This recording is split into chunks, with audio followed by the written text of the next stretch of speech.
को इंसाफ दो, ये टैगलाइन इसलिए क्योंकि हिमाचल प्रदेश के धर्मशाला की पल्लवी की रैगिंग की वजह से मौत हो गई है। दिल्ली कॉलेज धर्मशाला की 19 वर्षीय छात्रा पल्लवी की इलाज के दौरान मौत हो गई और इस मौत के पीछे रैगिंग को वजह बताया जा रहा है। छात्रा के पिता के बयान पर एफआईआर दर्ज की गई है। एफआईआर में कॉलेज की 3 छात्राओं हर्षिता, आकृति और कोमलिका पर रैगिंग और मारपीट के गंभीर आरोप लगाए गए और इतना ही नहीं, कॉलेज के प्रोफेसर अशोक कुमार को भी इस मामले में आरोपी बनाया गया है। आरोप है कि प्रोफेसर अशोक कुमार ने पल्लवी के साथ अश्लील हरकतें की थी। बताया गया कि 18 सितंबर 2025 को कॉलेज परिसर में रैगिंग की घटना हुई थी और इस घटना के बाद पल्लवी मानसिक रूप से बुरी तरीके से डर गई थी। हालत बिगड़ने पर उसे कई अस्पतालों में भर्ती कराया गया और आखिरकार 26 दिसंबर 2025 को डीएमसी लुधियाना में इलाज के दौरान उसकी मौत हो गई। पुलिस ने सभी आरोपियों के खिलाफ जांच शुरू कर दी है। वहीं कॉलेज प्रशासन और शिक्षा विभाग की भूमिका पर भी अब सवाल खड़े हो रहे हैं।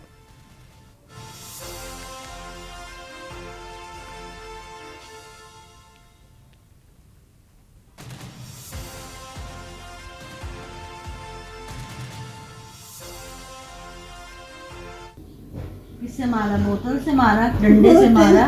बोतल से मारा था एक दीदी ने कॉलेज में ना, सिर में, है ना। और उसके साथ में कौन था? और जो कोमलिका थी वो भी साथ में थी। कोमलिका, हाँ वो भी मिली थी इनके साथ। हाँ, मेरे को पढ़ने नहीं देती थी। अच्छा, मेरे को पढ़ाने में भी दिक्कत करती थी। क्या बोलती? फेल हो गई है तू? तो फेल तो बोलना सारे होते हैं। तुम लोगों ने ऐसे किया मेरे साथ, तो तुम लोग कौन से आगे बढ़ जाओगे? ऐसे किया मम्मी। ऐसे किया तेरे साथ? और कुछ? और बता। और बता। क्या किया तेरे साथ? बता मेरा बच्चा, बता। क्या किया? दिल में मत रख। जो तभी ये हटेगी। जो तेरे दिमाग में ना, सब बता क्या हुआ। बता दे, बता। कौन करता था? बता। कुछ नहीं होता, डरना नहीं। बता। और कॉलेज में सब ठीक रहते थे तेरे साथ? और तो सारे ठीक थे। सर वगैरह सब ठीक थे? जो अशोक सर था वो एक मिनट बोलने लगी तो खुद ना लो मुंह से।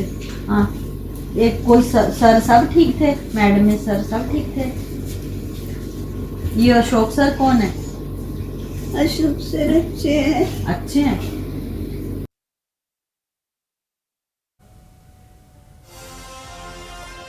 तो बड़ा ही गंभीर ये मामला था। डंडों से पिटाई की गई, मानसिक रूप से प्रताड़ित किया गया और हालत ऐसी हो गई कि ये मासूम सी बच्ची इतना डर सहम गई, इतनी खौफजदा हो गई कि डिप्रेशन में चली गई। हालत ये हो गई कि बिस्तर से उठ नहीं पा रही थी। इस तरीके से शरीर ने, दिमाग ने, हालात ने जवाब दे दिया था इस बच्ची के लिए। और ऐसे में अब ये बच्ची हमारे बीच नहीं है। रैगिंग पूरी तरीके से गैर कानूनी है और बावजूद इसके आज भी कॉलेजेस में, यूनिवर्सिटीज में रैगिंग की घटनाएं सामने आती हैं। लेकिन रैगिंग करने वालों को यह समझ में आना चाहिए कि उनकी इस थोड़ी देर की मोमेंटरली मजाक मस्ती का असर क्या होगा। कोई मानसिक संतुलन खो बैठता है, कोई अपनी जिंदगी से हाथ धो बैठता है और यही इस मासूम पल्लवी के साथ हुआ है। ये तस्वीरें आप पल्लवी की देख रहे हैं। पल्लवी हमारे बीच नहीं रही है। रैगिंग और मारपीट का आरोप लगा है। पिता की ओर से एफआईआर दर्ज करवाई गई है 3 छात्राओं की ओर से। हालात देखिए और हालत देखिए इस बच्ची की। ये बच्ची आज इस दुनिया में नहीं है और वजह छोटी मोटी मौज मस्ती के चक्कर में इतनी मानसिक प्रताड़ना से गुजरी है कि शरीर जवाब दे गया, इम्यून सिस्टम जवाब दे गया, दिमाग जवाब दे गया और ये बच्ची आज हमारे बीच नहीं है। रैगिंग और मारपीट का आरोप लग रहा है और अब सब लगातार मांग उठाई जा रही है कि पल्लवी को इंसाफ दो, पल्लवी को इंसाफ दो। ये जो वीडियो आपने पल्लवी का देखा, ये आपने देखा किस तरीके से वो अपने साथ हुई हैवानियत को बता रही थी और डरी हुई थी, उसकी आवाज कांप रही थी, उसकी आंखों में खौफ था। डर इस बात का था कि कहीं ऐसा ना हो कि ये वीडियो उसको परेशान करने वाले देखें, तो कहीं ऐसा ना हो कि दोबारा उसे परेशान किया जाए। अगर वो ठीक होकर वापस कॉलेज यूनिवर्सिटी पहुंचे, कहीं ऐसा ना हो उसके साथ दोबारा रैगिंग कर दी जाए। लेकिन देखिए, किस्मत का फैसला यही था कि वो ठीक ही नहीं हो पाई। सवाल यही है कि रैगिंग कब बंद होगी? ये जरा देर की मजाक मस्ती कितनी जिंदगियों पर आगे भारी पड़ेगी।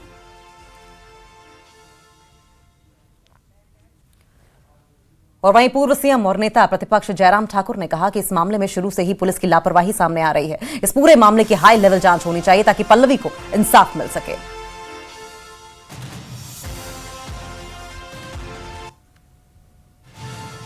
तो जयराम ठाकुर पूर्व मुख्यमंत्री की तस्वीरें आप देख रहे हैं। कांगड़ा में बेटियां या बिटिया, देखिए क्या लिखा है उन्होंने। कांगड़ा में बिटिया पल्लवी की मृत्यु अत्यंत दुखद और पीड़ादायक है। बिटिया की आत्मा को ईश्वर अपने श्री चरणों में स्थान और परिजनों को धैर्य दे। इस मामले में शुरू से पुलिस की लापरवाही की बात सामने आ रही है, जो बहुत शर्मनाक है। अतः पूरे प्रकरण की उच्च स्तरीय निष्पक्ष जांच होनी चाहिए, जिससे बिटिया पल्लवी को न्याय मिल सके। ये पूर्व मुख्यमंत्री जयराम ठाकुर की ओर से देखिए सोशल मीडिया प्लेटफॉर्म एक्स पर पोस्ट करके अपनी संवेदना प्रकट की गई है और साथ साथ पुलिस की लापरवाही का भी आरोप लगाया गया है और कहा है कि हाई लेवल जांच कराएंगे इस मामले की।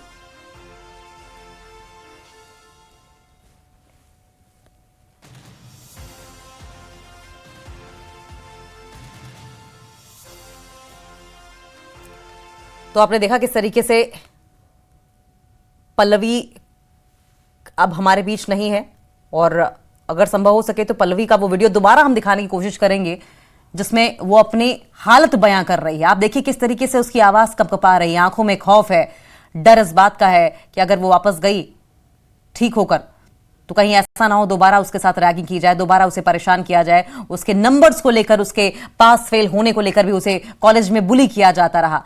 वीडियो में उसकी मौत का पहले ये वीडियो है जिसमें वो अपने साथ हुई हैवानियत बता रही है। छात्रा की आवाज और हालत देखकर आप समझ गए होंगे कि उसके साथ किस तरीके से मारपीट की गई है।